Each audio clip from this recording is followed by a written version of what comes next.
Amoroso Padre Celestial, te damos muchas gracias por la invitación que tu Espíritu Santo nos envió esta tarde.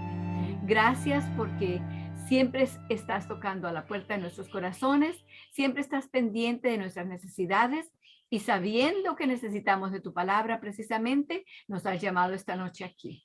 Te pedimos, Señor, que el mismo Espíritu que nos llamó aquí sea el que nos dé la inteligencia y la sabiduría, el poder de lo alto para poder entender, comprender y recordar lo que estamos aprendiendo. Te lo agradecemos de todo corazón en el nombre de Cristo Jesús. Amén. Entonces vamos a repasar los versículos de memoria. El primero es de Juan 15:5. Yo soy la vid y vosotros los pámpanos. El que permanece en mí y yo en él, este lleva mucho fruto, no solamente fruto, sino mucho fruto, porque sin mí nada podéis hacer. Ahí está otro ejemplo de lo que Dios es siempre tan generoso y tan extravagante con todo lo que nos da. No se complace solamente con darnos fruto o con que llevemos fruto del que Él trae a nuestras vidas, sino siempre es mucho más, sobremanera, ¿verdad? Sobreabundante. Juan 5:30, Cristo habla de sí mismo y dice, no puedo yo hacer nada por mí mismo. Como oigo juzgo y mi juicio es justo, ¿por qué? Porque no busco mi voluntad, sino la voluntad del Padre que me envió. Romanos 5:20 habla en cuanto a la ley, el pecado y la gracia. Y aquí viene otro ejemplo de lo abundante que es Dios. Y la ley entró para que el pecado abundase, pero cuando el pecado abundó, sobreabundó la gracia. Repitámoslo una vez más. Y la ley entró para que el pecado abundase, pero cuando el pecado abundó, sobreabundó la gracia. Eso está en Romanos 5:20. Vamos entonces a comenzar a hacer como un ciclo en el cual una semana estudiamos, repasamos ciertos versículos y la otra semana repasamos otros, para así tener más tiempo para entrar bien a fondo en lo del santuario. Entonces esta noche vamos a dejar los otros sin repasar, pero vamos a repasar el de Salmo 68:24. Salmo 68:24. Es el último que tenemos y dice, ¿vieron tus caminos, oh Dios? Los caminos de mi Dios, de mi Rey, en el santuario. Ok, repitámoslo otra vez. Tratemos entonces de no usar las notas que tenemos o la Biblia, tratar de repetir lo que más podamos de memoria. ¿Vieron tus caminos, oh Dios? Los caminos de mi Dios, de mi Rey, en el santuario. ¿Ok? ¿Recuerdan ahora dónde van las frases? Vamos una vez más. ¿Vieron tus caminos, oh Dios? Los caminos de mi Dios, de mi Rey, en el santuario. Muy bien, esto nos recuerda de que el plan de salvación y todos los proyectos que Dios tiene, los propósitos que tiene para nuestra vida, individualmente y como raza humana, todos ellos se pueden ver claramente en el santuario si solamente le permitimos a Dios que nos muestre exactamente lo que quiere decir. Entonces, estamos en el capítulo 9, que es la segunda parte del estudio del santuario, por qué fue dado el servicio del santuario a los israelitas. Y hemos tomado, como dije antes, un tour para estudiar el santuario y entonces, por lo tanto, ahora voy a pasar a entrar al punto, perdónenme aquí un momento, para entrar al PowerPoint y entonces poder seguir el estudio que estábamos haciendo de eso. Aquí está. Ok, entonces aquí está otro versículo de memoria que podemos repasar junto con los que ya hemos dicho. Este también es en cuanto al santuario y dice, y hacerme han un santuario y yo habitaré entre ellos. Y así es exactamente como lo encontramos. Está él en medio del campamento, todos alrededor. Ese era el propósito que él tenía. Háganme un santuario y yo habitaré entre ellos, para recordarles que Él quiere estar con nosotros, pero no quiere solamente ocupar las orillas, los bordes, las esquinas, no. Él quiere tomar posesión de nuestra torre de control. Quiere estar en el centro de nuestras vidas, en el centro de nuestros hogares, en el centro de nuestras iglesias, en el centro de nuestra predicación, en el centro de todo, porque cuando Él es el corazón, hay vida. Cuando no le permitimos a Él el centro, entonces estamos simplemente predicando y haciendo trabajo y trabajo solamente por hacer el trabajo, no por avanzar. También vimos cómo estaban ellos todos alrededor y que Leví, la tribu de Leví, se le fue dado el acampar alrededor del santuario, porque ellos eran los encargados, eran los sacerdotes, el sumo sacerdote también era de la tribu de Leví y por lo tanto ellos estaban acampando alrededor de ellos. Estudiamos la doble porción que se dio a José por medio de sus hijos Manasés y Efraín. En la próxima estudiamos la orientación hacia qué punto cardinal debería estar colocado el tabernáculo. Siempre el frente debería estar de frente al este, o sea, al oriente. Así, los que venían a adorar entrarían por la puerta hacia el oeste, se inclinarían, se arrodillarían hacia el oeste, de manera que pudieran mantener esa diferencia entre la adoración de los dioses paganos que tenían las demás naciones y la adoración al Dios creador, que era el que ellos adoraban como pueblo de Israel. Tenemos en este entonces el recordatorio de que la entrada había solamente una entrada que estaba al lado este, al oriente, y esa entrada, al igual que todo el resto de los símbolos y los materiales, los colores, los servicios, los sacrificios, todo aquello señala hacia Cristo, simboliza a Cristo, representa a Cristo. Y habíamos quedado precisamente en el estudio de esa puerta de entrada. Cristo dijo en Juan 14:6, yo soy el camino, la verdad y la vida. Nadie viene al Padre sino por mí. Precisamente ahí en ese punto quedamos la última vez y entonces ahora vamos a pasar a Mateo 7, mientras que seguimos estudiando el punto en cuanto a esa entrada, la puerta de entrada. Mateo capítulo 7, versículos 13 y 14 en el Nuevo Testamento. Mateo 7, 13 y 14. Vamos a encontrar allí algo que Cristo dijo y que ha sido muy torcido en las mentes de las personas, ha sido mal interpretado y por lo tanto mal enseñado. Queremos entonces leerlo y entenderlo como Cristo quiere que lo entendamos, para que así no solamente lo entendamos nosotros y saquemos provecho de ello, sino que también no le demos a Dios como un ojo amoratado con el entendimiento de su propia palabra. Ya van a ver lo que esto quiere decir. Mateo capítulo 7, versículos 13 y 14. Entrad por la puerta estrecha, porque ancha es la puerta y espacioso el camino que lleva a la perdición, y muchos son los que entran por ella. Versículo 14. Porque estrecha es la puerta y angosto el camino que lleva a la vida eterna, y pocos son los que la hallan.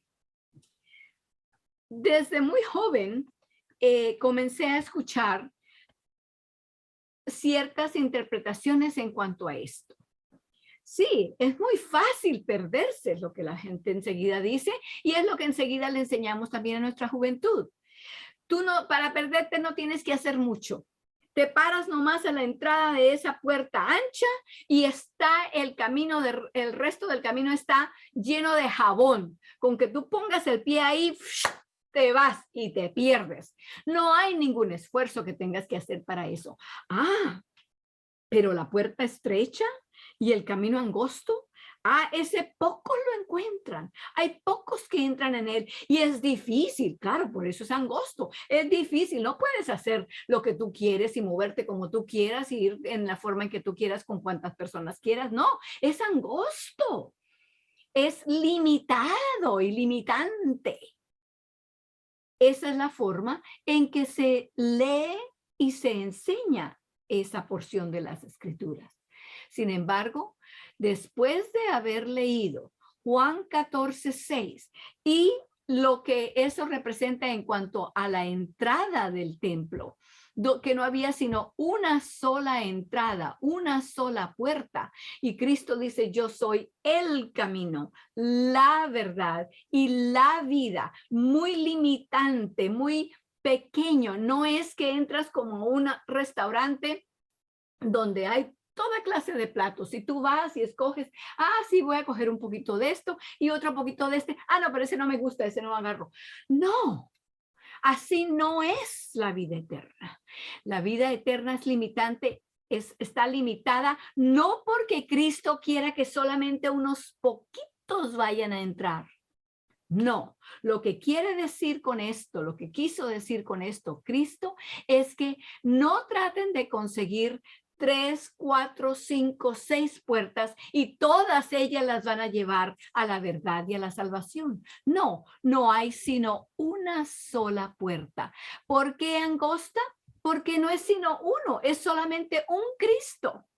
No vinieron a morir por nosotros 50 o 100 o 500 Cristos, no. No hay caminos que podamos escoger que digamos nosotros, bueno, cualquiera de eso nos lleva al mismo final. No, de hecho, quiero que entonces ahora vayamos a Proverbios 14:12. Allí se nos dice exactamente cuál es el peligro de pensar de esa manera. Proverbios 14:12. Proverbios está después de Salmos. Proverbios 14:12. Dice, hay camino que al hombre parece derecho, empero su fin son caminos de muerte. Y precisamente por eso es que el Señor nos advierte, no vayan por el camino que todos van, no sigan las enseñanzas que todos están patrocinando y enseñando, porque aunque se oigan muy bien, aunque se escuchen palabras que se usan de la Biblia, aunque se vean muy bien, aunque sean muy llamativos, tengan cuidado porque los lleva simplemente a la muerte. Y ustedes deben de poner atención al camino desde que comienza y no esperar a ver qué vamos a encontrar al final. No, porque ya cuando lleguemos al final no va a haber manera de cambiar la dirección y la ruta. Así que nuevamente cuando Cristo dijo, entrad por la puerta estrecha, porque la puerta ancha, muchos entran. Sí, ancha quiere decir que escogen esto y escogen aquello y no me gusta pero esta parte de la Biblia sí me gusta y no me gusta lo que Cristo dice aquí, pero sí me gusta lo que dijo allá. No, con Él no es para que escojamos, porque Él es el camino, la verdad y la vida. Por otra parte, en Juan capítulo 10, vamos a encontrar allí ciertas afirmaciones que Jesús dijo y que vienen preciso a lo que estamos hablando, a la entrada, la puerta de entrada.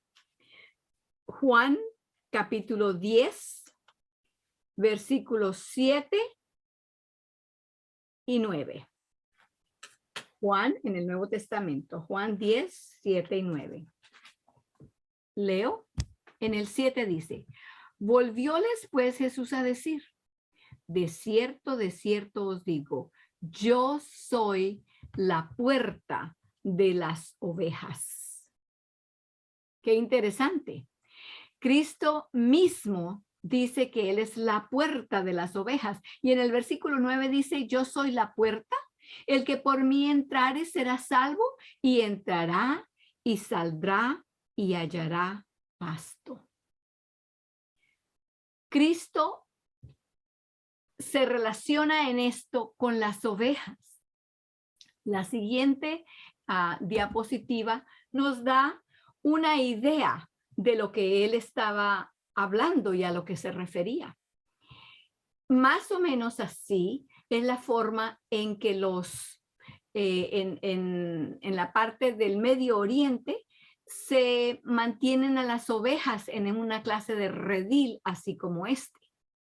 Las paredes no son muy altas, pero son suficientemente altas para que los rapaces, las fieras rapaces no puedan entrar y robarse las ovejas, los cabritos, las ovejitas, los corderitos.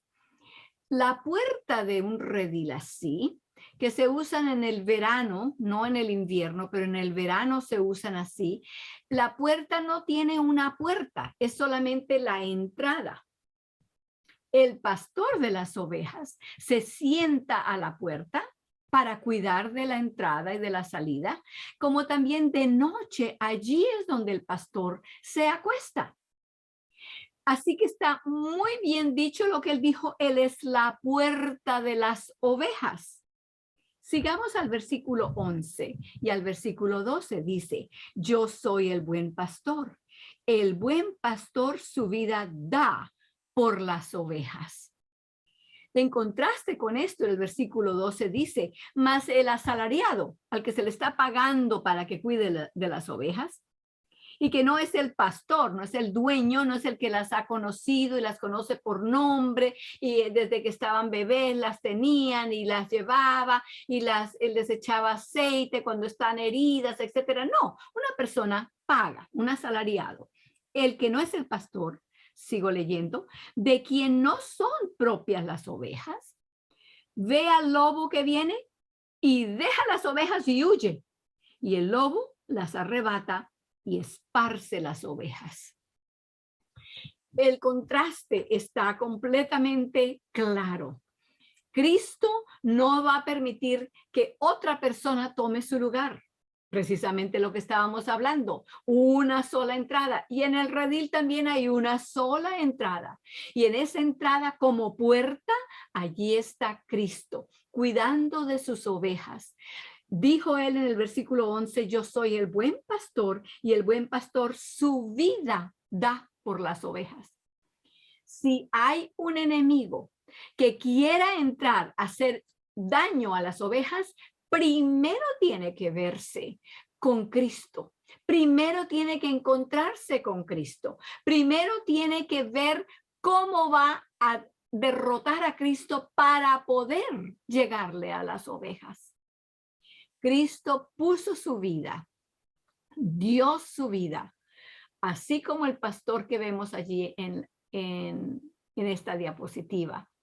Dio su vida voluntariamente porque para él era más importante cuidar de las ovejas, darle vida a las ovejas que ver de su propia vida o cuidar de su propia vida.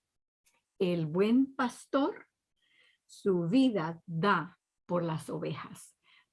Precisamente el símbolo de esa puerta en el santuario señala precisamente a Cristo como el pastor de las ovejas, la puerta de las ovejas. Vayamos entonces ahora a Primera de Timoteo 2:5. Sigan hacia la parte de atrás de la Biblia, hacia Apocalipsis, y encontrarán a Hechos, Romanos, Primera, Segunda de Corintios. Sigan hacia adelante, van a pasar unas cartas pequeñitas, Gálatas, Efesios, Filipenses, Colosenses, etcétera, y van a llegar a Timoteo.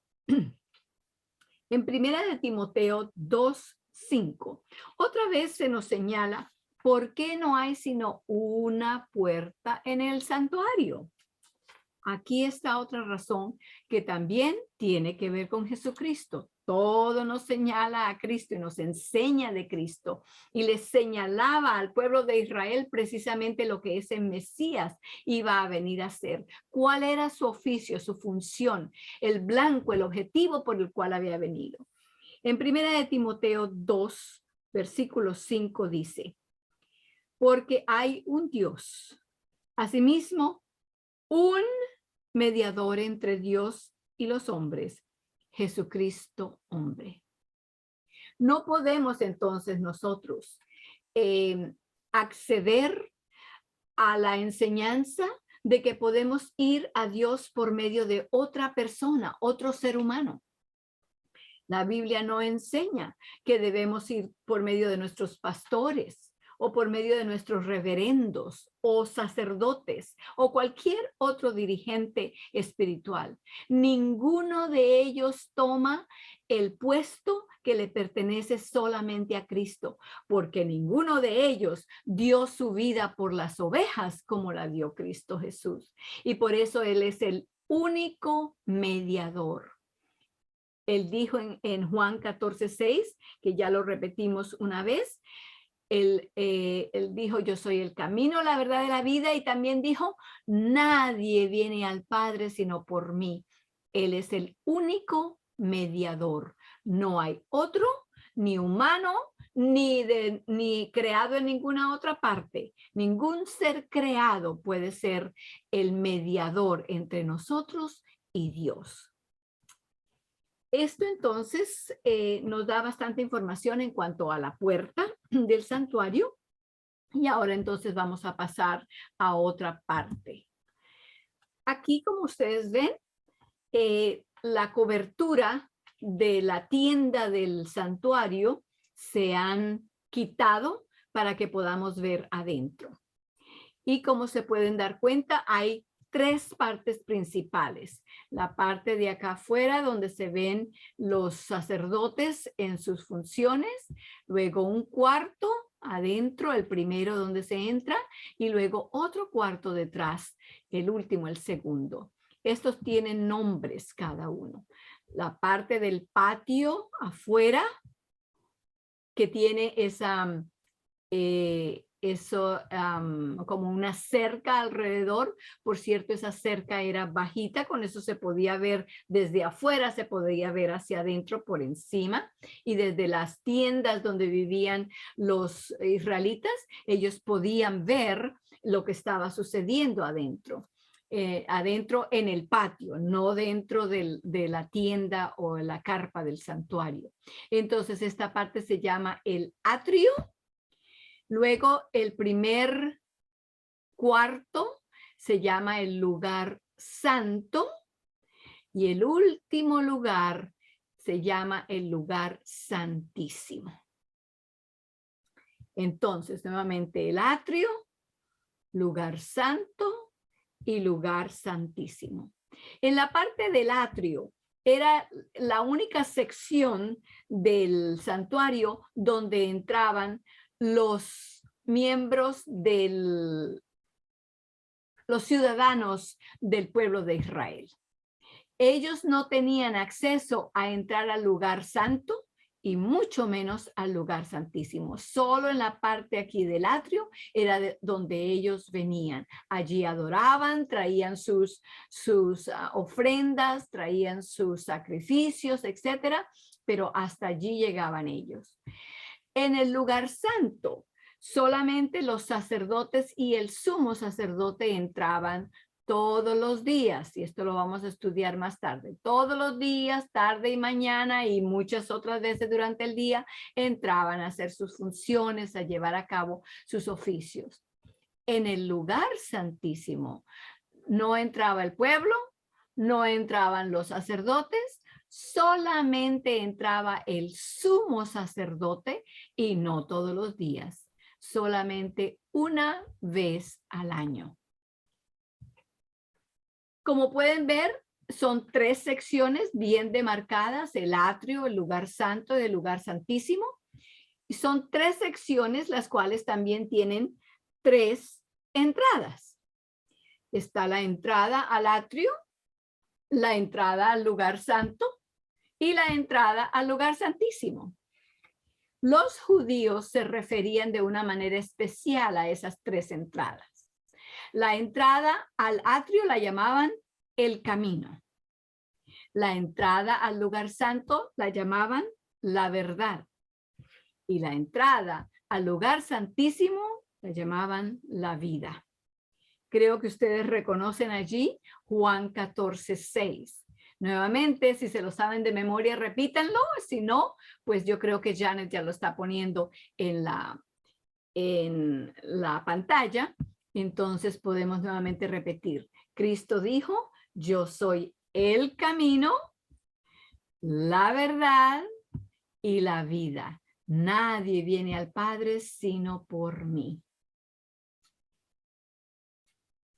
En la siguiente pueden ver nuevamente una interpretación de un artista en cuanto a cómo debe haberse visto el santuario, tanto por fuera como por dentro. Nuevamente aquí las coberturas se han quitado para que podamos ver adentro. Y pueden darse cuenta allí cómo hay reflejo bastante. Pareciera que hubieran muchas luces. No, no hay sino una sola fuente de luz, que es este candelabro. Todo el resto de lo que se ve allí tan alumbrado es simplemente la reflexión de esa luz a las paredes. Las paredes eran hechas de madera de sitín o acacia, dice así en otras versiones, y esas paredes hechas de esa madera eran luego cubiertas o enchapadas en oro, lo cual brillaba y traducía o no traducía, no, transfería la luz para que así entonces no se necesitara tantas fuentes de luz, sino que el resplandor de la única fuente de luz en el santuario se multiplicaba por la reflexión en las paredes. Vamos ahora entonces a estudiar más de cerca el atrio. En el atrio, que es la parte de afuera o el patio del frente, porque continúa alrededor, pero la parte donde se hacían los sacrificios y donde entraban las personas del pueblo era al frente y era el atrio. La entrada, como la podemos ver aquí, está al frente.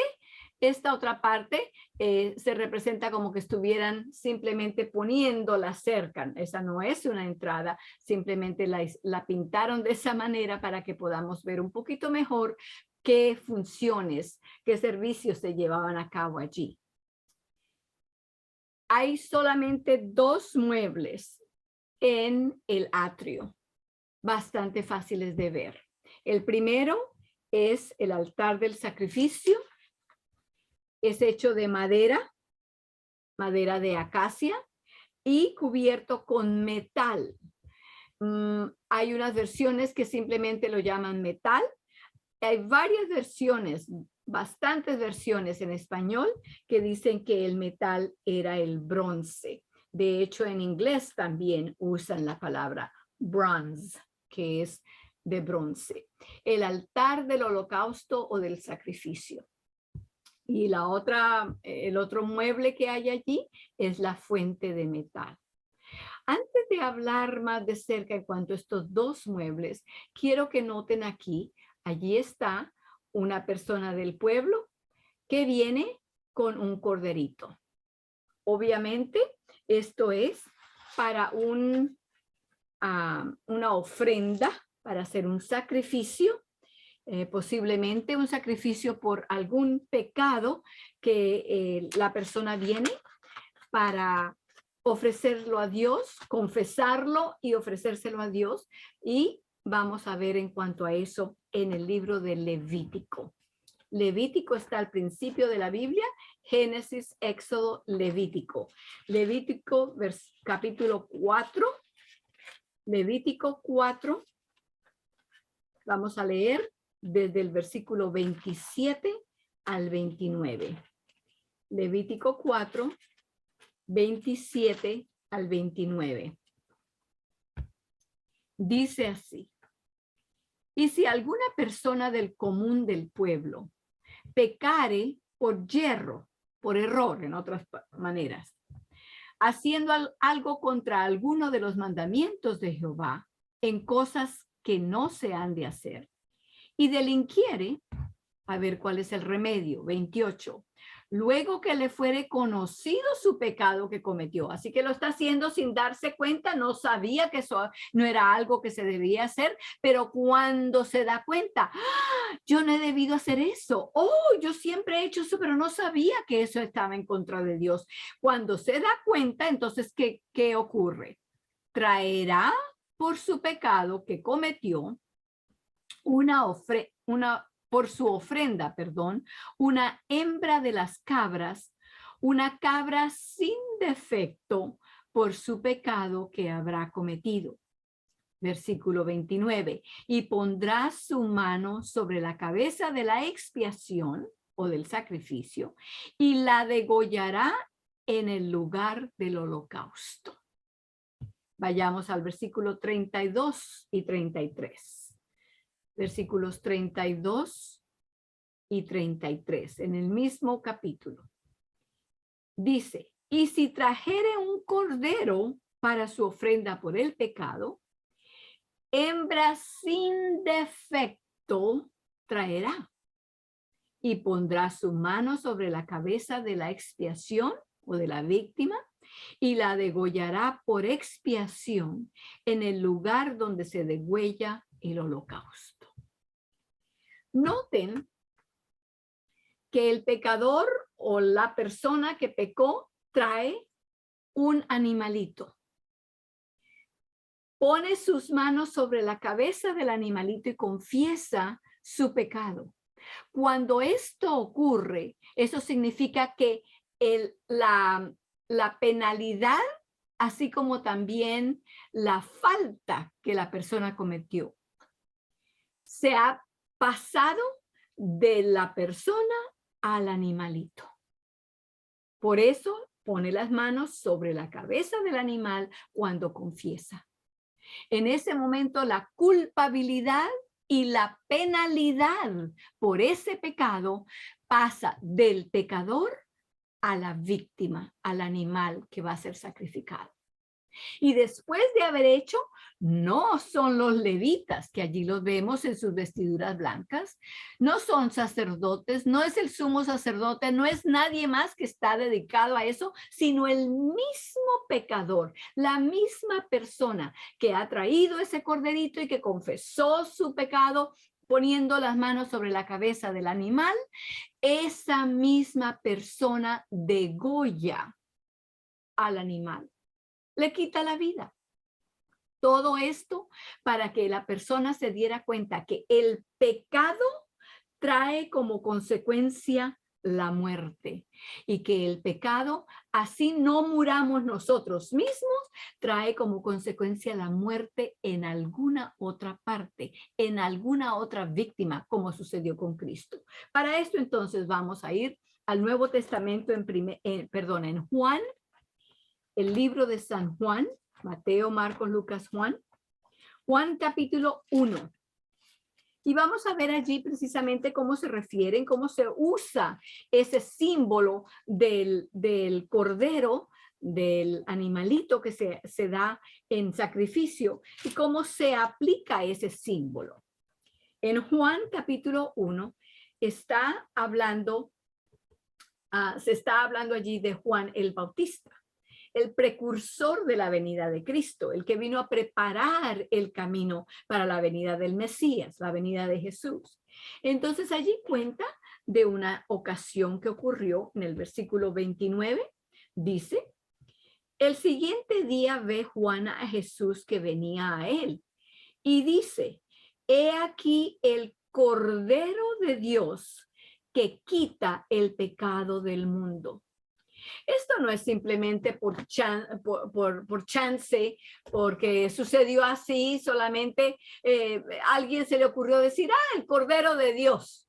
No, todo esto está atado lo uno con lo otro y es precisamente la razón por la cual Dios dio el santuario y todos sus holocaustos, sacrificios, servicios, etcétera.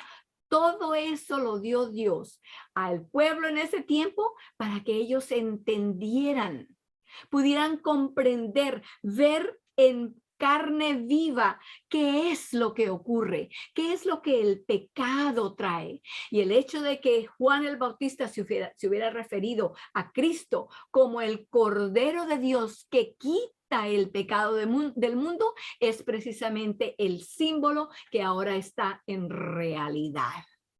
Todos esos corderitos y chivitos y vacas y bueyes que fueron sacrificados por muchos cientos de años en el santuario, todos ellos representaban y señalaban a Cristo, el Cordero de Dios, que iba a quitar los pecados del mundo cuando Él viniera a morir por nosotros.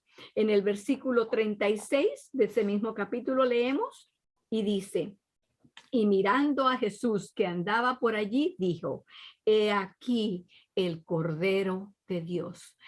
Todos los israelitas que habían tenido desde su niñez la experiencia de ver lo que sucedía en el santuario, de llevar ellos mismos sus animalitos para los sacrificios, etcétera. Cuando Juan el Bautista se refirió a Cristo y dijo: he aquí el Cordero de Dios que quita el pecado del mundo, podían enseguida entender qué era lo que le estaba diciendo. El símbolo se había encontrado con la realidad.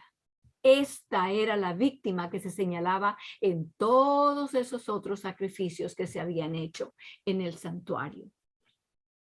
Vayamos a Apocalipsis, capítulo 5, versículo 6, el último libro de la Biblia, Apocalipsis 5, 6.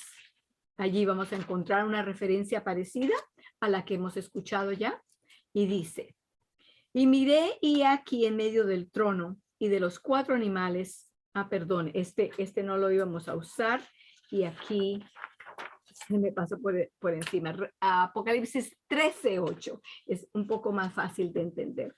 13:8, perdón.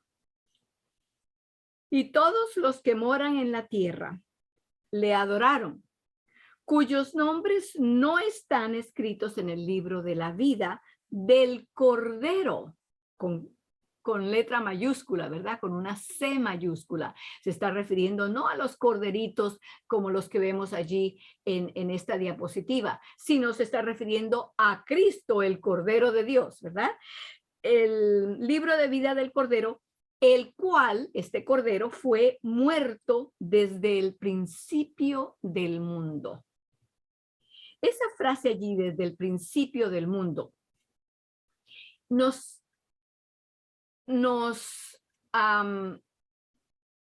resulta muy importante saber. Diríamos, bueno, una frase de todas las que hay en la Biblia, ¿qué tan importante puede ser eso? Oh, es importantísimo. Allí dice que el Cordero de Dios fue muerto desde el principio del mundo. El principio del mundo allá, cuando Cristo creó los cielos y la tierra. Desde ahí hasta el tiempo cuando Jesús vino a morir por nosotros, hay 4,000 años. ¿Cómo entonces vamos a entender esto que dice allí, que el Cordero fue muerto desde el principio del mundo? Esa frase tan pequeña como es tan supremamente importante, porque no solamente tiene relevancia para las personas que vivieron antes de la cruz, sino para nosotros también. El hecho de que Adán y Eva, cuando pecaron, no cayeron muertos de una vez, es porque el Cordero de Dios, Cristo Jesús, se interpuso entre ellos y la muerte.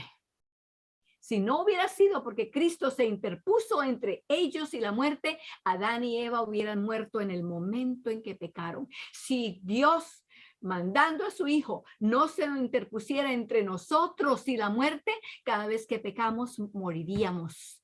Así que para los efectos, es cierto que Cristo no murió sino hasta 4,000 años después de la creación del mundo, pero los efectos, los beneficios de su muerte estaban en pie estaban vivos, eran reales para las personas desde Adán hasta la última persona que viva en este mundo antes de que Cristo venga. El cordero que fue inmolado, que fue sacrificado, que fue muerto desde la fundación del mundo. Pasemos ahora a Primera de Pedro 1. Si se regresan unas páginas, no muchas, vayan despacito, unas 10 cuando más se regresarán y encontrarán a Primera de Pedro, capítulo 1, versículo 18 al 20.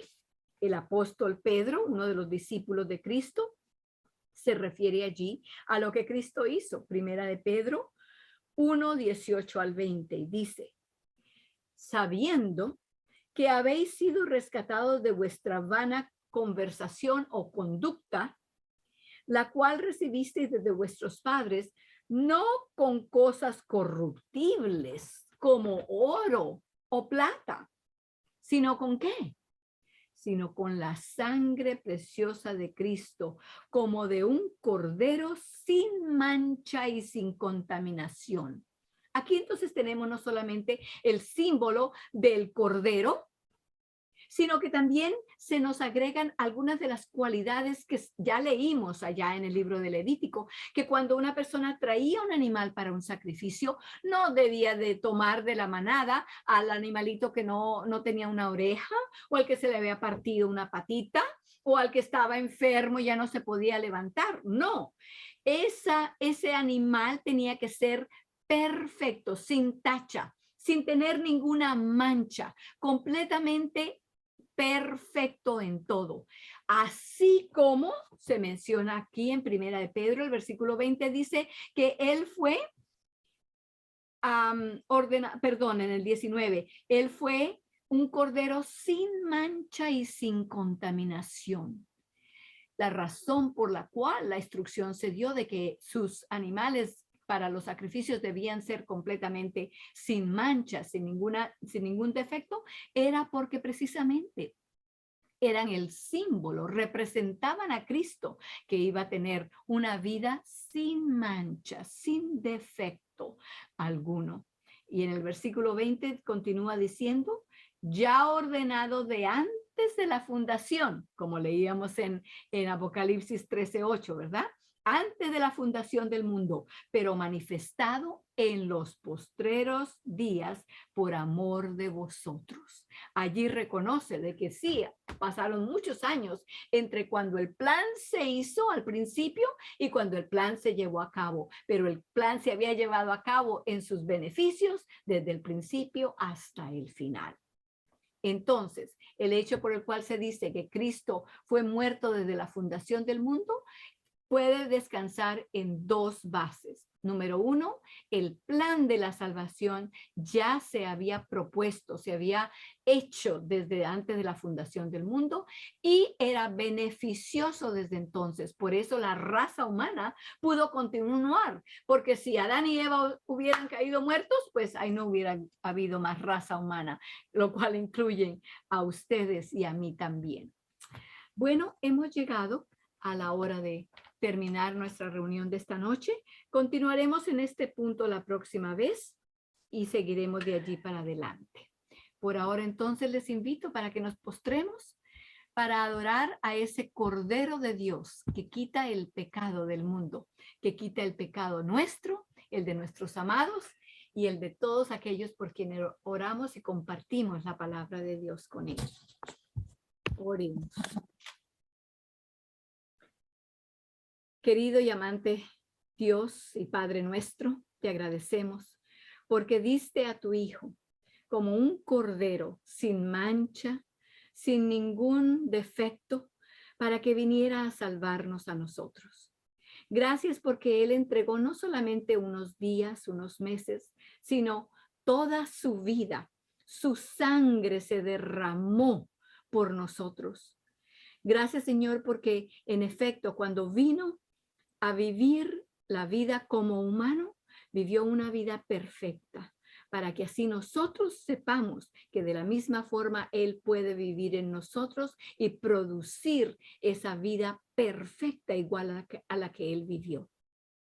Gracias también, Señor, por los símbolos que nos has dado allí, porque así entendemos mejor el plan de salvación y lo que Cristo vino a hacer, lo que Él quiere hacer en nosotros y lo que tiene planeado seguir haciendo por nosotros y nuestros amados.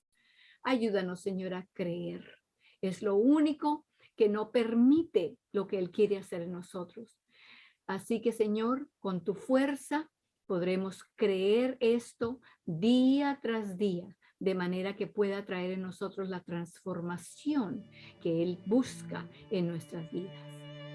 Gracias porque Él es el único que no lo puede dar y Él está siempre dispuesto a hacerlo. Te lo agradecemos en el nombre de Jesús.